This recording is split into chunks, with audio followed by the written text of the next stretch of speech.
자, 오늘 홍석준 대구시장 예비후보 나오셨습니다. 안녕하십니까? 예, 안녕하십니까. 좀 어떻습니까, 대구가? 예, 지금 뭐 전국적으로 그렇지만 특히 대구도 분위기가 좋지 않습니다. 예. 사실 뭐 대구가 우파 보이스 본산이고 뭐 심지어는 뭐 꽂으면 된다 이런 어떤 인식도 있지만 그러나 대구도 20-30% 거의 최근에는 한 30%의 민주당 지지층도 있고 예. 최근에 국민의힘 내부에서 친한계를 중심으로 해서 계속해서 좀 싸우는 모습 특히 국민의힘이 제대로 이재명 정권을 견제하지 못하고 또 대안 정당으로서 대안도 제시하지 못하는 뭐 이런 어떤 그런 것들이 국민들에게 대단히 좀 실망을 시켜줌으로써 굉장히 좀 분위기가 안 좋은 상태에서 김부겸이라는 또 아주 큰 어떻게 보면은 좀 적군이 나타났기 때문에 굉장히 지금 대구도 긴장하는 그런 어떤 가운데 있습니다. 대구 쪽의 민심이라는 것이 가령 국민의힘, 새누리당, 한나라당 후보가 나오면 거의 다 당선되는 지역구인데 이번에는 뭐 좀 다른 모양이죠? 지금 일단 뭐 역대 어떤 선거보다도 여론조사상으로 일단 정당 지지율에 있어서도 예. 사실은 뭐 물론 뭐 여론조사 기관마다 차이는 많이 납니다만은 뭐 박빙으로 지금 나오니까 뭐 그런 것도 사실은 상당히 예외적인 것이고 또 현재 뭐 언론에서 뭐 많이 보도는 됐습니다만 현재 후보들과 뭐 김부겸 뭐 전 총리 또 1대1로 되니까 김부겸 총리가 앞선다 뭐 이런 것도 뭐 아주 뭐 예외적입니다만 그럼에도 불구하고 일단 저희가 후보가 결정되고 난 다음에는 또 분위기는 또 완전히 잘 또 이제 추스러 지고 난 다음에 또 달라질 겁니다. 그러니까 전제가 이 경선 과정이 매끄럽게 그리고 지금의 사실은 지지율보다는 김부겸이라는 민주당의 지금 이제 카드화 했을 때 본선에서 누가 더 경쟁력과 확장 가능성이 있느냐 이런 측면에서 후보를 선출하게 된다면 저는 대구는 뭐 예전에 비해서는 어렵지만 그래도 우리 국민의힘 후보가 당선되리라 믿습니다. 김부겸이 뭐 대구에서 고등학교 나온 건 맞는데 대구 사람입니까?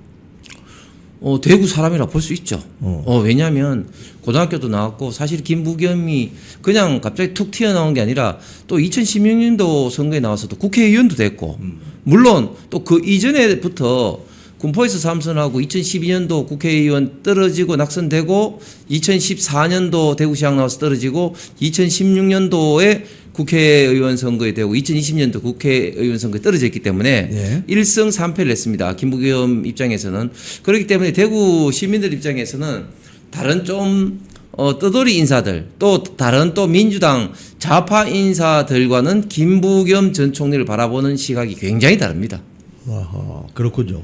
근데 이번에 사실 그 지방선거 공천 과정 이정현 공관위원장이 가장 실수한 것 중에 하나가 대구 아닙니까, 그죠?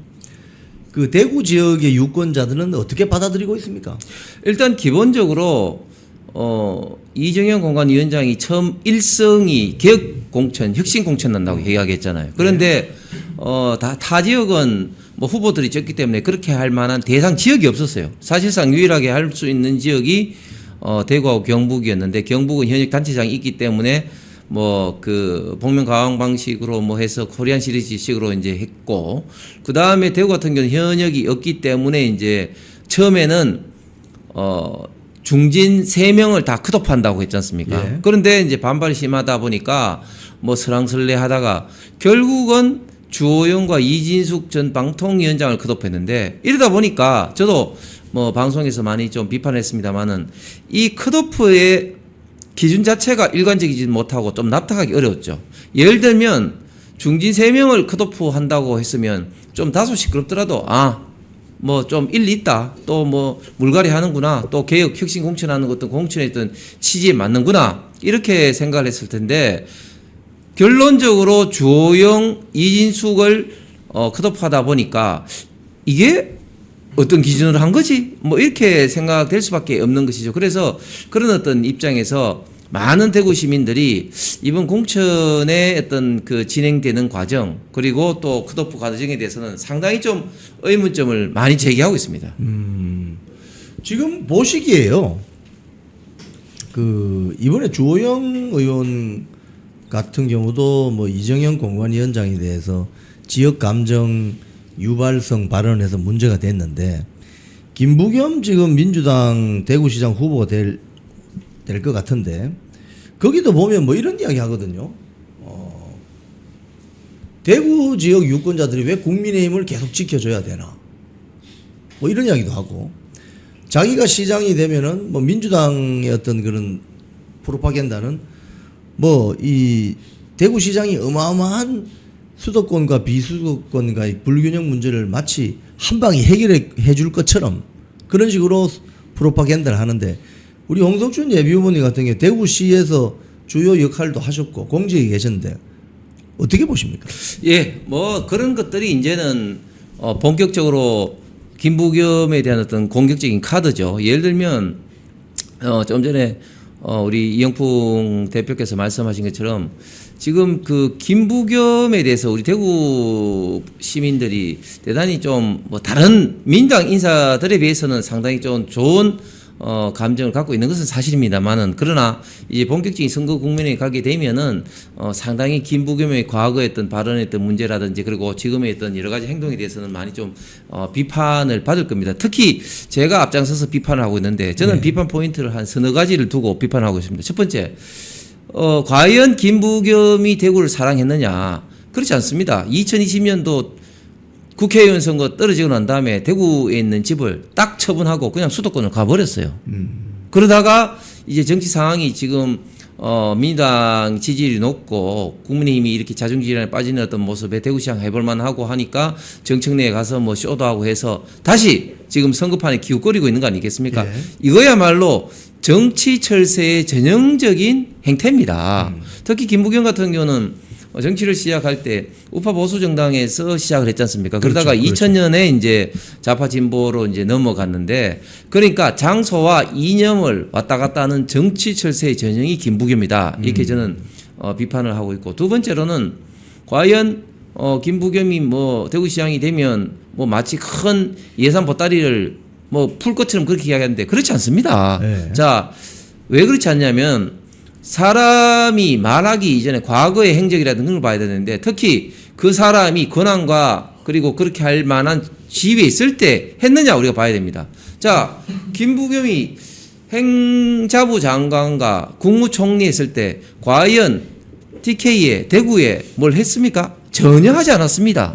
그래 놓고 뭐 지금 와서 뭐 마치 뭐 크게 뭐 할 것처럼 그게 완전히 거짓말인 거죠. 그 다음에 본인이 또 국회의원 시절에도 이제 지역구가 수성구였는데 수성구 했느냐? 그렇지 않습니다. 2016년도에 국회의원 선거 당선되고 난 다음에 그때는 물론 박근혜 정부였지만 2017년도에 국정농단 이후로 김부겸의 국회의원 생활의 거의 전부는 문재인 정권 됐습니다. 자, 그렇게 되면 사실 TK에서 국회의원 되기가 민주당 입장에서는 얼마나 어렵습니까? 그럼에도 불구하고 민주당에서 아무것도 하지 않았고 또 김부겸도 아무것도 할 수가 없었습니다. 예. 그래 놓고 지금 대구시장이 되면 뭐 마치 뭐 크게 할 것처럼 이야기하는데 그거야말로 뻥이고 사기고 대구 시민들을 현혹시키는 것이다. 심지어 지난번 대선 때 이재명은 어떤 이야기 했습니까? 내가 고향이 안동이기 때문에 내가 당선이 되면 내가 대구 경북 발전해서 하겠다. 그렇게 이야기를 했는데 그게 순뻥이었고 사기였습니다. 지금 보십시오.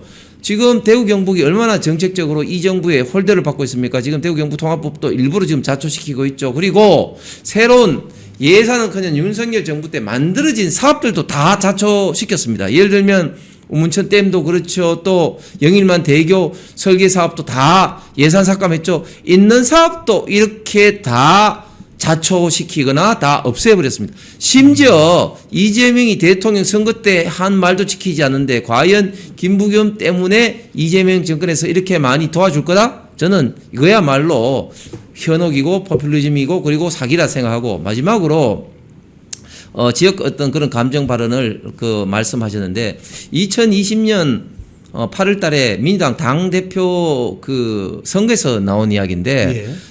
우리 지금 대한민국엔 지역 어떤 주의가 없다. 문제는 대구 경북이 너무 우파 보수 정당만 지지하는 것이 문제다. 이런 식으로 이야기하면서 TK 시도민들의 가슴에 못을 박았는데 아니 정확한 팩트를 한번 보시면 대구 경북이 우파 보수가 우세한 건 맞지만 제가 모두에 말씀드린 것처럼 한 30%는 민주당을 지지합니다. 자, 그런데 호남은 우리 국민의힘이나 우파보수 정당이 두 자릿수 넘기 힘듭니다. 과연 그러면 이게 우리 지금 대한민국에서 지역주의가 없다고 말할 수 있습니까? 그리고 대구 경북이 국민의힘만 지지하는 것이 문제라고 할 수가 있습니까? 국민의힘을 만약에 지지한다고 시도민들을 비판을 한다면은 왜 호남에 가서는 왜 민주당만 지지한다고 비판하지 않습니까? 심지어 그저께 4.19 민주운동 그 공원에서 출마 기자회견하면서 김부겸 이런 말을 했습니다. 지금 대구는 이제 더 이상 국민의힘을 버려야 된다. 자기가 뭐라고 시도민들에게 국민의힘을 버리라 말라 이야기합니까? 그리고 대구 경북이 국민의힘을 지지하는 이유는 국민의힘이란 정당을 좋아서 지지하는 것이 아니라 국민의힘이 그나마 자유민주주의와 시장 경제를 지키고 대한민국 발전을 위해서 지금까지 역할을 해왔고 앞으로 그렇게 역할을 하리라는 사람들 이념 집단이기 때문에 그렇게 하는 거죠. 그래서 출마 선언에서부터 굉장히 좀 오만방자한 말을 지금 하고 있습니다. 지금 김부겸 씨가 이렇게 거침없이 쏟아내는 이 발언, 가령 예를 들어서 대구 시민이 국민의힘을 이제 버려야 된다 이야기를 거꾸로 이야기하면 광주 전남 시민이 민주당을 버려야 된다 이야기하고 똑같은 이야기인데 그걸 광주 전남에 가서 합니까? 할 수 있습니까? 전혀 못하죠. 전혀 못하고 뭐 그렇게 할 생각도 못할 것 같습니다. 그러니까 완전히 내로남불이고 이중잣대 좌파의 전형적인 어떤 그런 행태를 보여주고 있는 것이죠. 그런데 여기서 우리가 제가 아까 말씀드린 것처럼 우리의 대응이 중요합니다. 예. 우리가 본선 경쟁을 생각해서 김부겸하고 싸울 수 있는 그러니까 김부겸하고 싸워서 이길 수 있는 카드를 생각해야 됩니다. 자, 저는 세 가지를 이야기하고 싶은데요. 첫 번째, 일단 사법 리스크가 없어야 됩니다. 사법 리스크가 지금 없는 사람도 아마 잘 아신 것처럼 이 정부에서 탈탈탈 틀어서 우리 당 후보를 흔들려고 할 텐데 지금 재판받고 있고 사법 리스크가 있는 사람이 올라가면 저는 민주당으로서는 땡큐다. 제가 또 그런 이야기도 많이 듣고 있습니다. 예. 또 두 번째는 대구에 집이 있는 사람이어야 됩니다. 왜냐하면 제가 아까 방금 김부겸을 정치 철새라는 어떤 그런 강한 비판을 한 가장 중요한 근거는 자기가 국회의원 선거 떨어지니까 낼름 집을 팔고 수도권으로 갔다는 그 이유 때문에 그런 건데 지금 안타깝게도 대구 지금 현역 국회의원 대구시장 후보 추경호, 윤재옥, 유영아 그리고 전석 후보 전부 다 서울 강남 송파에 집이 있습니다. 참 창피한 이야기죠. 그 다음에 네 번째는 사실 타이틀을 가지고 싸우면 김부겸한테 이길 수 없습니다. 예를 들면 뭐 타이틀이 지금 추경호 의원 같은 경우는 뭐 경제부총리라는 것을 자랑스럽게 이야기하지만 지금 김부겸은 국무총리지 않습니까? 네. 그렇기 때문에 타이틀 싸움에서는 우리가 이길 수가 없다 오히려. 그러면 뭘로 이겨야 되느냐? 구체적으로 대구에서 지금까지 어떤 일을 해왔느냐? 대구에 살면서 구체적으로 경제, 산업, 복지, 문화의 어떤 일을 역할을 해왔느냐를 가지고 우리가 본선을 올려서 김부겸하고 싸워야 된다. 그렇지 않으면 구도가 지금 현재 구도에서는 김부겸을 쉽게 이길 수 없는 어려운 상황입니다. 아, 그렇군요. 근데 이거 대구도 이제 현장에 이렇게 쭉 가보시면 느낌이란 게 있잖아요. 선거철마다 약간 느낌이 다를 텐데 대구 시민들은 어떻게 느끼고 있다고 보세요? 제가 요즘 뭐 방금도 선거운동 하다가 막 올라왔습니다만 선거운동을 하면서 느끼는 게 예를 들면 이제 대구에서 가장 시민들의 그 유동인구가 많은 곳이 이제 지하철 1, 2호선이 겹치는 바늘땅역이 있습니다. 예. 우리 이 대표는 잘 아시니까 바늘땅역에서 제가 명함을 예를 들면 하루에 뭐 수천 장을 뿌리면 사실은 명함을 안 받아가는 사람도 물론 있고 그게 중요한 게 아니라 어떤 식으로 반응을 하냐면 내가 정말 골수 이제 보수주의인데 이제 더 이상 국민의힘 지지하기 어렵다 그런 이야기를 하시는 분들이 과거보다는 굉장히 많아졌어요. 그 이유를 물어보면 이유가 뭐예요? 제가 이제 세 가지 정도 꼽을 수 있는데 첫 번째 너무 지금 국민의힘이 제대로 싸우지도 않고 역할을 못하고 있다. 두 번째 서로 싸운다. 대표적으로 뭐 친한계가 흔들려고 하는 이런 것들이 너무 시도민들에게는 지금 보기가 싫은 거죠. 그다음에 세 번째로 왜 당에서 국회에서 이재명 정권과 싸워야 될 현역 의원들이 이렇게 많이 나왔느냐. 결국 자기 욕심 아니냐. 6선, 4선, 3선 한 사람들이 왜 이렇게 또 대구시장으로 나오느냐. 왜 이렇게 국민의힘은 자기 욕심만 챙기는 사람들이 많으냐 이런 비판을 굉장히 많이 받습니다. 아, 그렇군요. 근데 이게 사실은 안 싸우는 것보다도 같은 편끼리 서로 싸우는 거 여기에 대해 실망 많이 한 것 같은데. 그렇습니다. 그렇습니다.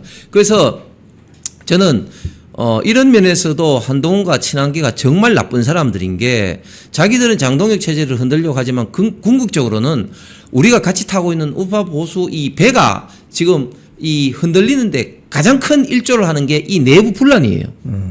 이렇게 내부 분란이 일어나다 보니까 일반 어떤 시민들, 국민들 입장에서는 그 원인이라든지 이런 걸 떠나가지고 결과론적으로 서로 싸우는 모습 때문에 국민의힘을 굉장히 비판할 수밖에 없는 그런 상황이 된 거죠. 저는 이게 과거에 탄핵 정국으로 올라가서 한동훈 당시 대표가 결국은 이제 윤석열 대통령을 탄핵이 되면 그 다음 타자가 우파 보수의 대표 주자로 자기가 되는 것으로 착각하는 거와 동일하게 지금 맥락이 같다고 봅니다. 네. 지금 장동혁 대표 체제를 흔들어서 만약에 낙마시키면 자기가 올라갈 것 같은데 천만의 말씀이죠. 이게 타고 있는 배가 잘못해서 난파돼 버렸을 때 우리가 지금 얼마나 지금 고생하고 있습니까? 그런 것과 마찬가지로 이렇게 당내에 있던 분란이 어느 정도는 필요할 수는 있겠지만 임계점을 돌파하는 순간 같이 공멸하게 된다는 것이 현장에서 절실히 지금 느끼고 있습니다.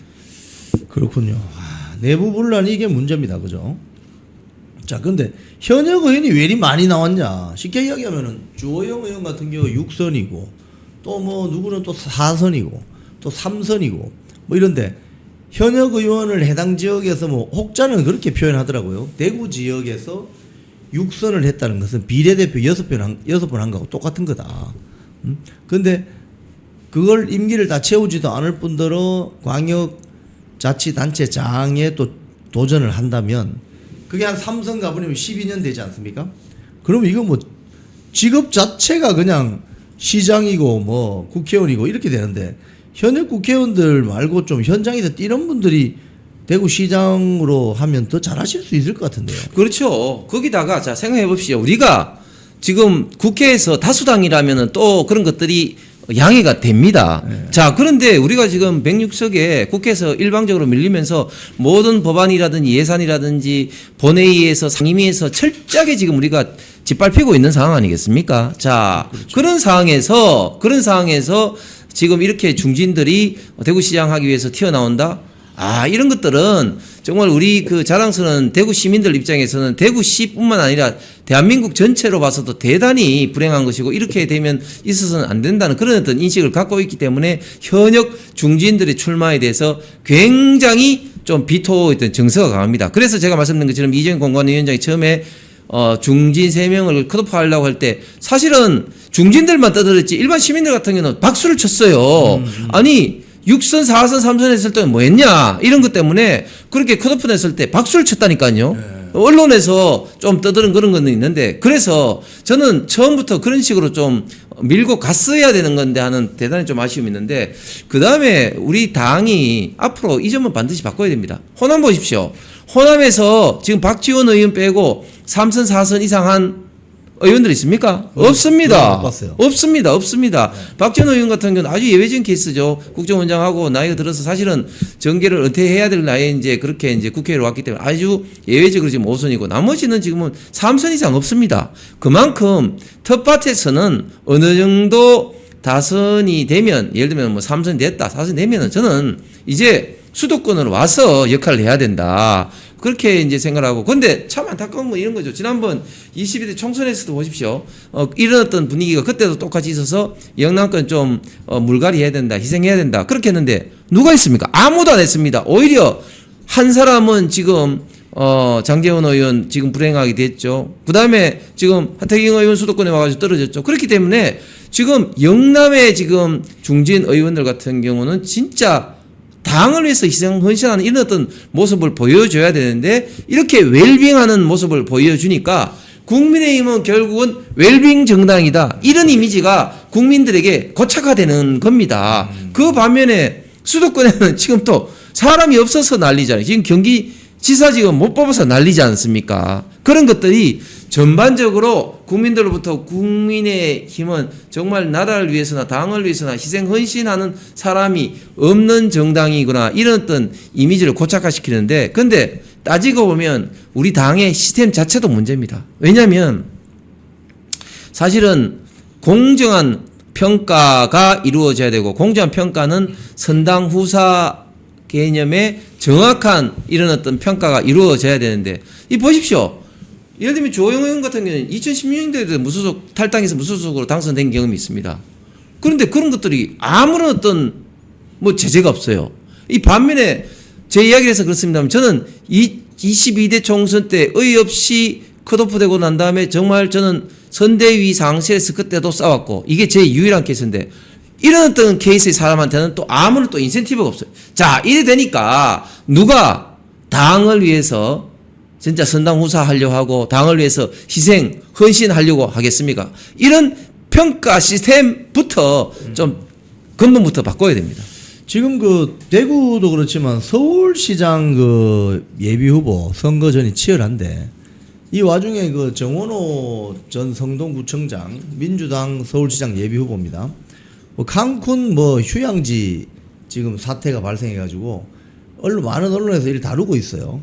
근데 보니까 뭐 송파구 의회 구의원이 제출한 그 해외 공무 출장 보고서를 보니까 칸쿤은 적시되어 있지도 않아요. 요거 어떻게 보십니까?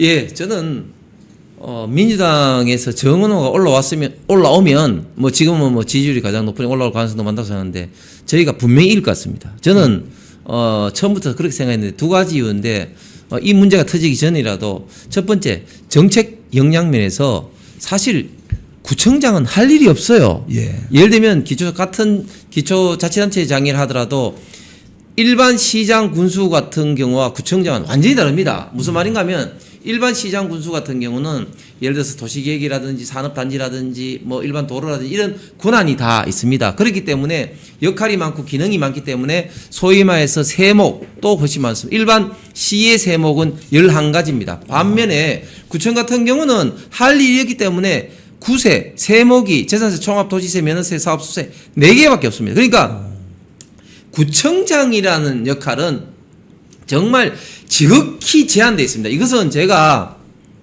구청장이란 지위를 표명하는 것이 아니고 일반 구청장에게 주어진 법적 권한을 이야기하는 겁니다. 그렇기 때문에 사실은 정책적 역량이 일단 기본적으로 없기 때문에 본선에 올라와서 TV 토론에 연계되면 서울 시민들이 제대로 역량을 평가하게 될 것이라 생각하고 그다음에 두 번째는 도덕적으로 제가 문제 생길 거다 생각했는데 왜냐하면 사실은 집행기관 같은 경우는 뭐 인사라든지 예산 집행이라든지 이기 때문에 항상 좀 문제가 있을 개연성이 국회의원보다 훨씬 더 큽니다. 그런데 제대로 된 인사검증이라든지 이런 게 없었기 때문에 저는 문제가 터질 것 같은데 사실은 벌써부터 문제가 굉장히 많이 터지지 않습니까? 뭐 560억을 수의계약을 이렇게 했는데 수의계약의 75%를 본인의 500만 이상 고액 후원자들에게 뭐 85%를 몰아줬다든지 본인의 고향 뭐 여수의 공공휴양시설 성동구청 휴양시설 그게 했다든지 그런 것도 있지만 이번 칸쿤 같은 경우는 정말 정은호에게 저는 치명타가 될 수밖에 없다. 아무리 뭐 변명을 하더라도 이것은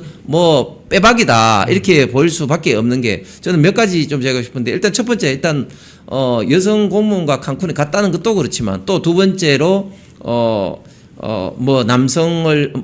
여성을 남성으로 둔갑시키고 해명하는 과정이 서연치 않고 거짓말하고 이런 것도 그렇지만 저는 가장 결정적으로는 결국은 인사에서 계약직, 임기직, 계약직 다급에서 각급으로 파격 승진하는데 모든 것이 다 결정된다고 봅니다. 제가 공무원을 했기 때문에 이 점에 대해서 좀 말씀드리면 예. 공무원은 크게 보면은 임기가 그러니까 퇴직까지 보장된 일반직 공무원과 계약직 공무원으로 나눌 수가 있습니다. 그런데 네. 계약직 공무원은 일반직 공무원 같은 경우는 이제 1급에서 9급까지 있지만 계약직 공무원은 일반직 공무원 달리 가급, 나급, 다급, 라급 이런 식으로 되어 있습니다. 예. 다급은 보통 일반직 공무원으로 봤을 때는 한 7급, 6급 정도. 나급은 뭐 6급에서 한 뭐 4급 정도. 가급은 4급, 상급 상당입니다. 아, 그러면 거의 국장급이네요. 그렇죠. 국장급입니다. 그런데 이 같이 출장 간 이 여직원이 다급에서 예. 각급으로 파격 승진한 겁니다. 개장에서 국장이 된 거네. 파급 승진을 한 겁니다. 자, 보통 계약직 공무원 운영을 어떻게 하냐면 다급에서 한 번 더 계약을 연장을 할 때 다급으로 다시 계약이 연장된 것만 하더라도 이 사람 일 잘했구나 이 평가를 받습니다. 왜냐하면 그런 평가 없으면 그냥 계약 끝나면 그걸로 종료시켜 버리거든요. 그런데 다급에서 단순한 연장도 아니고 나급 승진도 아니고 가급으로 한다? 야, 이거는 어마어마한 파격 승진이고요. 그 다음에 성동구에 가급이 거의 없어요. 거의 제가 알기로는 뭐 한두 자리 있는 것 같은데 보통 구청이 그렇거든요. 그렇기 때문에 이 가급으로 승진시켰다는 것은 정말 있을 수 없는 파격 승진이다. 그리고 제가 알기로는 굉장히 나이도 그리고 경력도 일천한 사람으로 알고 있는데 결국은 뭐 때문에 이렇게 파격 승진을 시켰을까? 그것은 결국은 특별한 정은호와의 무슨 관계가 있지 않으면 설명하기 어렵죠. 그러니까 이걸로 사실은 모든 게 저는 끝났다고 봅니다. 알겠습니다. 자, 우리 오늘 홍석천 대구시장 예비후보 모시고 대담 나눠봤습니다. 우리 마지막으로 시청자님께 한 말씀 부탁드리겠습니다. 예, 시청자 여러분, 우리 이영풍 TV를 사랑해 주셔서 대단히 감사드립니다. 정말 이재명 정권 때문에 국가가 법치가 무너지고 경제가 어려워지고 있습니다. 그런 가운데 지방선거를 맞이하게 됐는데요. 저도 사실 고민을 하다가 제가 오랫동안 근무했고 그리고 가장 잘할 수 있는 자신이 있는 대구시장 선거에 출마하게 되었습니다. 대구가 참 어렵습니다. 그리고 김부겸 또 후보가 나왔기 때문에 선거도 굉장히 어려워졌습니다. 이럴 때일수록 우리 대구 시민들께서 자랑스러운 대구 시민들께서는 누가 김부겸 전 총리와 싸워서 이길 수 있는지를 제대로 좀 살펴보시기를 좀 부탁드리겠습니다. 저는 24년 동안 대구시 공무원을 하면서 자동차 주행시험장이라든지 로봇산업진흥이라든지 이런 어떤 많은 일을 해왔기 때문에 대구의 경제 산업을 뿌리부터 알고 있고 특히 앞으로 무엇을 해야 될지 정확하게 알고 있는 사람입니다. 특히 국회의원 할 때도 많은 사람들이 서울에 집을 사라고 했지만 저는 그걸 뿌리치고 대구에 살면서도 서울에 임시로 거처를 마련하고 있을 정도로 대구를 진정으로 사랑한다고 자부하는 사람입니다. 이런 어떤 김부겸 후보가 갖고 있지 않는 경쟁력을 갖고 있는 사람이 저는 본선에서 김부겸을 이길 수 있다고 생각합니다. 이 점에 대해서 많이 좀 관심 가져주시고 성원 부탁드리겠습니다. 감사합니다. 네, 오늘 시간 내주셔서 고맙습니다. 예, 감사합니다. 콩TV를 사랑하시는 시청자 여러분, 대한민국은 지금 체제 전쟁 중입니다. 연성 파시즘 체제로 갈 것이냐 아니면 자유민주주의 체제를 지킬 것이냐, 이를 위해서는 결단과 용기가 필요합니다. 민주당의 정보통신망법이 통과되어서 오는 7월부터 시행이 됩니다. 이렇게 되면 언론 자유 훼손은 물론이고 자유우파 유튜버들의 산업 생태계에 심각한 지장이 예상됩니다. 여러분, 어떻게 해야 되겠습니까? 여러분들의 도움이 필요합니다. 여러분들이 우잘사 회원에 가입하셔서 대한민국 체제 전쟁에 승리하고 국민의힘 장동혁 지도부를 지켜내고 정보통신망법을 비롯한 언론 자유를 심각하게 훼손하는 여당발 공세에 대응해 주시기 바랍니다. 우잘사 회원 많이 가입하셔서 함께 가는 여정을 만들어 갑시다. 감사합니다.